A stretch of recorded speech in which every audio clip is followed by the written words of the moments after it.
اللہ رب العزت نے اپنے کلام مقدس میں ارشاد فرمایا یہ وہ لوگ ہیں جن کے دلوں میں اللہ نے ایمان نقش فرما دیا اور اپنی جانب کی روح سے ان کی مدد فرمائی۔ حضرات محترم، یہ وہ لوگ ہیں جن کے دلوں میں اللہ نے خشیت ڈالی اور وقت ولایت کے منزل پر فائز ہوئے۔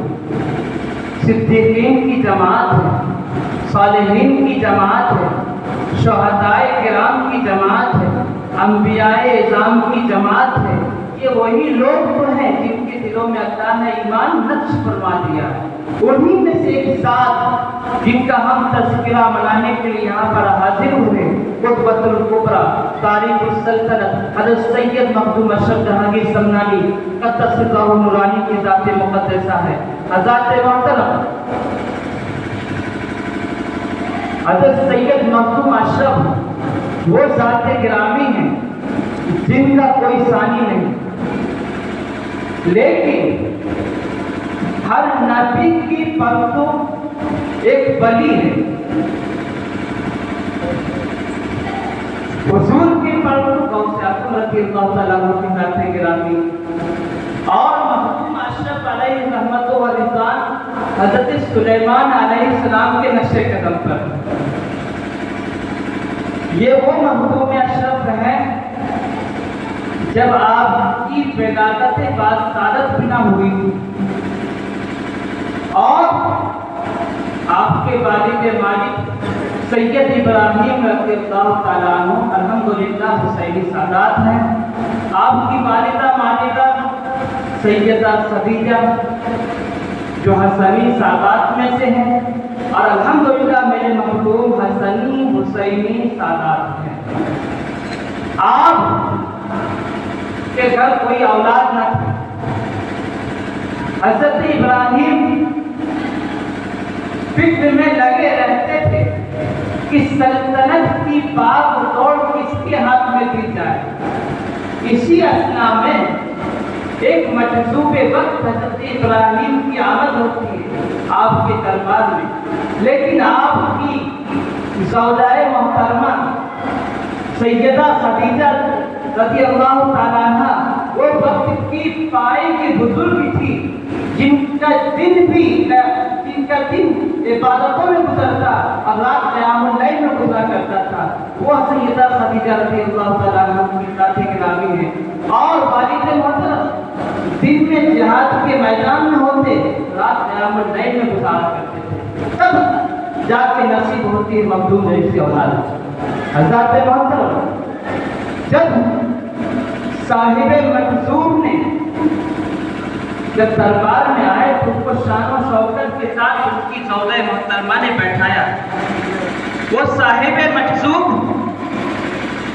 حضرت ابراہیم کی پریشانی کو سمجھ گئے اور آپ نے ان کو بشارت دی کہ آپ کا اولاد ہوگی۔ چند دنوں کے بعد سیدہ خدیجہ کے خواب میں سیاح لامکہ حضور احمد مجتبیٰ محمد مصطفیٰ صلی اللہ تعالیٰ علیہ وسلم کی جلوہ گری ہوتی ہے اور آپ نے یکے بعد دیکھے 2 فرزندوں کی بشارت دی۔ پہلا فرزند جن کا نام سید اشرف، دوسرے فرزند جن کا نام سید عرب ہوگا۔ لیکن وہی مجذوب شخصیت جب آپ کی ولادت باسعادت کو ابھی 3 مہینہ باقی ہے، شہر سمنا میں اعلان کر رہے ہیں، اے سمنا والو ہوشیار ہو جاؤ، اس لیے کہ سمنا کا وادی آنے والا ہے، سمنا کا بارش آنے والا ہے۔ یعنی کون ہے؟ وہ میرے مخدوم گرامی کی ذات گرامی ہے، وہ ان کی ذات کی آمد ہونے والی ہے۔ یہ حضرت ابراہیم مجذوب جو بشارت دے رہے ہیں، لیکن لوگ سمجھ نہیں پا رہے ہیں ان کی بات کو۔ ایک گیٹ پر ایک سپاہی پہرا دے رہا تھا کہ حضرت ابراہیم کی آواز ان کے کانوں میں گونجتی ہوتی ہے لیکن وہ سمجھ نہیں پاتے. کیا دیکھتے ہیں کہ ابھی وہ مجذوب شخص گیٹ کے اس پار تھے, تھوڑی دیر میں گیٹ کے اس پر آ گئے, لیکن دیوار کی فصیل اتنی اونچی تھی کہ کوئی کود کر بھی آنا چاہے تو نہ آ سکے. لیکن یہ اللہ والوں کی کرامت ہے, کبھی ادھر ہے تو کبھی ادھر ہے. لیکن حضرت مخدوم اشرف علیہ رحمت و رضوان کی ولادت باسعادت ہوئی. 4 سال کی جب آپ کی عمر مبارک ہوئی تو آپ کی بسم اللہ خوانی کرائی گئی, اور 7 سال کی عمر میں آپ نے قرأت سبات کے بہترین قاری اور حافظ بنے, اور 14 سال کی عمر میں علوم ظاہرہ علوم باطنہ سے عطا نے آپ کو سرفراز فرما دیا. اور جب آپ کی عمر مبارک 15 سال کی ہوئی تو آپ کے والد گرامی حضرت سید ابراہیم دنیا سے رخصت فرما گئے, اور 15 سال کی عمر میں آپ کو سلطنت کی باغ ڈور آپ کے ہاتھ میں دے دی گئی, اور آپ نے بحسن و خوبی کے ساتھ 10 سال مسلسل سمنا کا تخت سنبھالا. تاریخ گواہ ہے کہ آپ کے دور حکومت میں کوئی ایسا شخص نہ تھا جس کو انصاف نہ ملا ہو. انسان تو انسان, اگر جانور بھی ہوتے تو ان کو بھی انصاف کیا جاتا. ایک ہی گھاٹ پر بھیڑ بھی پانی پیا کرتے تھے, ایک ہی گھاٹ پر بکری بھی پانی پیا کرتی تھی, یہ انصاف کا تقاضا تھا. لیکن یہ تمام چیزیں ایک ہی بات کی طرف اشارہ کر رہی ہے کہ تمام جتنی حکومتیں ظاہری طور پر ہیں.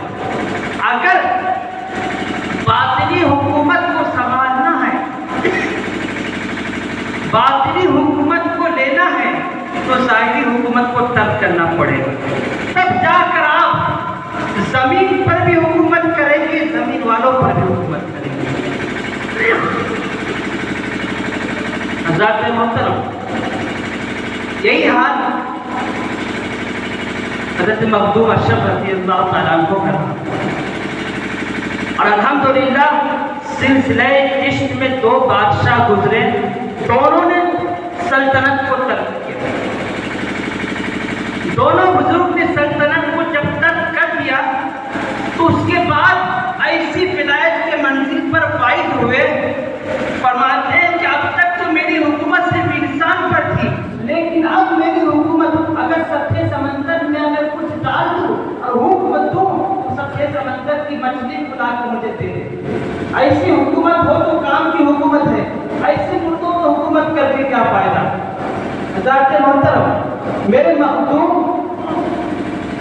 جب 25 سال کی عمر ہوئی, 27 رمضان المبارک کا دن تھا, حضرت خضر علیہ السلام سے آپ کی ملاقات ہوئی, اور آپ نے بشارت دیا کہ آپ کے پیر و مرشد حضرت علاؤ الحق گنج نبات علیہ رحمت و رضوان آپ کو یاد فرما رہے ہیں.